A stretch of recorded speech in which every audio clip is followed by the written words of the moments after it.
Welcome back to After the Whistle. I'm Phil Donati here with a couple members of the state champions in the Century swim team. I feel like we're getting redundant with how many championships you guys have won. Sarah Dorheim, Erin Palmer here. Ladies, I want to congratulate you on a state championship and welcome to the show. Thank you. Thank you.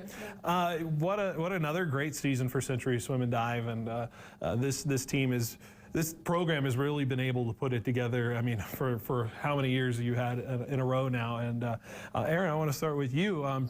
State champ once again, just going out on your senior year. How does it feel to be one? Yeah, it feels awesome. I know that during this whole season, it's been up in the air of whether or not we're going to be able to compete well at the state meet. And so to end my senior year with a state championship title is amazing. I know that was our goal this whole year as a team. And so overall, our attitudes were good. And once it came down to the state meet, we all worked hard. And obviously, we trusted our training. And so we went out there and got it.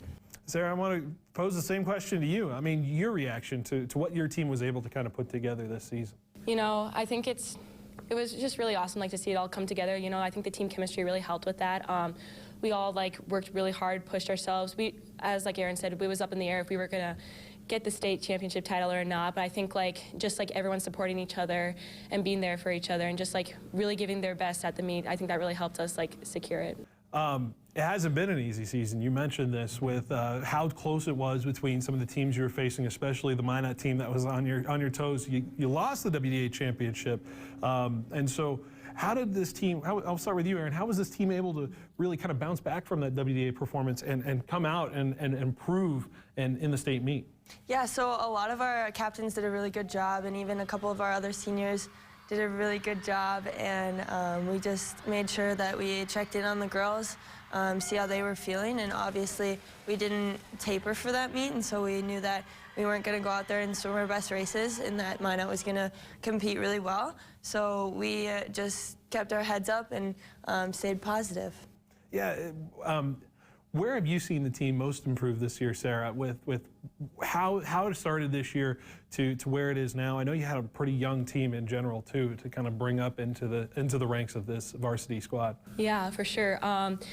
With this team being really young, I think it's they've always just been knowing that we've always had a state title. It's sometimes just been given as it, and now we had to really work for it. I think it's what they learned how to do is go after it. Go and beat the person right next to them. Go and beat that Minot person. And just want it. They really want to do their best. Talking about individual performances, Erin, I want to start with you. You broke a state record in your event, the 100 breaststroke, right? And just to be able to pull that off in that race, what was it like in that moment, and how were you able to really pull that off for you? Yeah, so it was awesome just to get it in prelims right away. Finals, I was looking forward to maybe seeing another state record, but honestly, I was looking forward to the relays as well that second day, and so after the 100 breaststroke, I knew that I would have a quick turnaround, and we needed that quick turnaround to be good, so luckily we were able to give it our all in the 400 freestyle relay and win that one as well, and so overall, I was very happy with my races and how the team raced as well in the relays. Yeah, and Sarah, you were part of those relay teams, right? And yeah. you mentioned the big races there, and you know, part of your individual performance, what were you most proud of, and what you were able to accomplish in the pool and being part of those relay teams?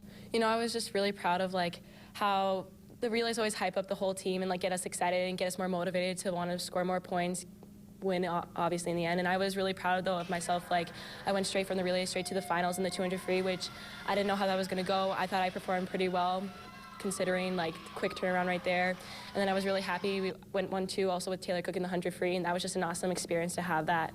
And then the 400 free relay has always been my favorite relay since 8th grade, and that's just awesome. I get to end it with my senior year doing that. You know, there's so many other players, so many other swimmers on this team that we could highlight, you know, and that's the great thing about swimming. There are so many people that contribute to a big team performance.